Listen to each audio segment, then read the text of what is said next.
ఇలా వెయిట్ పెట్టిన 12 నిమిషాలు వాటర్ అంతా కూడా మెల్లగా ఒక్కొక్క డ్రాప్ కిందికి వచ్చేస్తున్నాయి. ఈ చుట్టూ లైట్గా వాటర్ వచ్చేస్తున్నాయి. తర్వాత మనం తీసేసి దీన్ని ఫ్రిడ్జ్లో పెట్టుకోవచ్చు. అది ఒకసారి చూద్దామండి. చూడండి, పెట్టి ఒక 5 మినిట్స్ అయిపోయింది. అంతలోపలే చూడండి ఎంత బాగా వచ్చింది. వాటర్ అన్నీ వచ్చేసినాయి ఇందులోకి.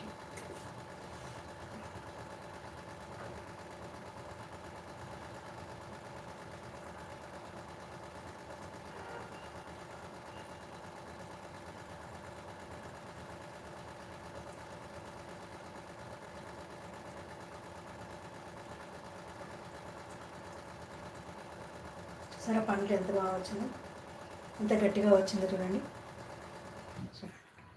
చాలా స్క్వేర్లో చాలా బాగా వచ్చింది.